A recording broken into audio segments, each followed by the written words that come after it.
আসসালামু আলাইকুম, আমি এবিএম পারভেজ, একজন ডিজিটাল মার্কেটার। আজকে কথা বলবো ফাইভারে হঠাৎ করে আমাদের গিগ হারিয়ে যায় কেন, র্যাঙ্কে থাকা গিগ আর খুঁজে পাওয়া যায় না কেন। লাস্ট ভিডিওতে আমি একজন সেলারকে হায়ার করেছিলাম এবং তাকে 5 স্টার রেটিং দিয়েছিলাম, আর তার ঠিক 24 ঘন্টা পরে ফাইবার আমাকে একটা নোটিফিকেশন দেয়, যেটা দেখে আমি একদম হতবাক। একজন সেলার বা ফ্রিল্যান্সার হিসেবে আমরা জানি ক্লায়েন্টের কাজ করলাম, তাকে ডেলিভারি দিলাম, ক্লায়েন্ট 5 স্টার রেটিং আমাদের দিল, ঘটনা এখানেই শেষ। কিন্তু না, এখানেই ঘটনাটা শেষ নয়। ক্লায়েন্ট রিভিউ দেওয়ার 24 ঘন্টার মধ্যে ফাইবার ক্লায়েন্টের কাছে প্রাইভেট ফিডব্যাক চায়। নোটিফিকেশনটা সেলার বা ফ্রিল্যান্সারকে দেয়া হয় না। এখানে ক্লায়েন্ট আপনাকে ভালো ফিডব্যাক যদি দেয় তাহলে আপনার গিগের জন্য খুবই ভালো, আর যদি ক্লায়েন্ট আপনাকে খারাপ ফিডব্যাক দেয় আপনার গিগ র্যাঙ্ক হারিয়ে ফেলবে, আপনার গিগটা আর সার্চ করে খুঁজে পাওয়া যাবে না। আমরা এই বিষয়টা জানি না বলেই আমাদের গিগ হারিয়ে যায়, আমরা আর খুঁজে পাই না, আমরা আমাদের প্রবলেমটা কি এটা বুঝতে পারি না। ক্লায়েন্টের কাছে থেকে আমরা যদি প্রাইভেট ফিডব্যাকটা খুব ভালো পাই তাহলে আমাদের গিগ র্যাঙ্কে থাকবে। এখন প্রশ্ন হচ্ছে কি কি কারণে ক্লায়েন্ট প্রাইভেট ফিডব্যাক খারাপ দিতে পারে।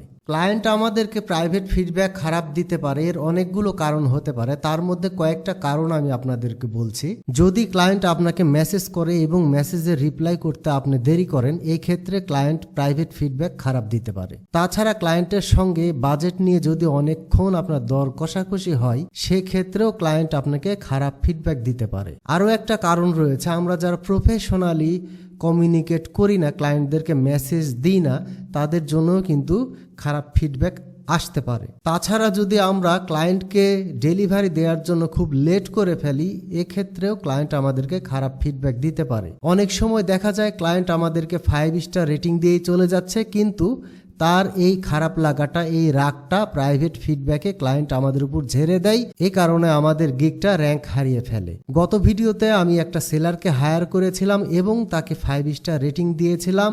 তার অর্ডারটা আমি অ্যাকসেপ্ট করেছিলাম। তার অর্ডারটা অ্যাকসেপ্ট করার ঠিক 24 ঘন্টা পরে আপনারা দেখতে পাচ্ছেন স্ক্রিনে এইরকম একটা প্রাইভেট ফিডব্যাক চাচ্ছে আমার কাছে থেকে ফাইবার। এখান থেকে যেহেতু সেলারটা আমার কাজ খুব ভালোভাবে করেছে, আমি তার উপর অনেক হ্যাপি।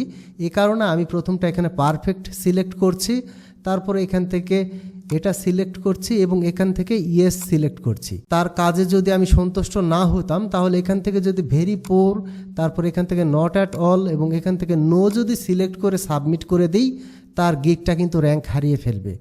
যেহেতু সে আমার কাজটা ভালোভাবে করেছে, এই কারণে আমি এখানে পারফেক্ট সিলেক্ট করলাম, তারপরে এখানে এটা সিলেক্ট করলাম এবং ইয়েস সিলেক্ট করে সাবমিটে ক্লিক করলাম।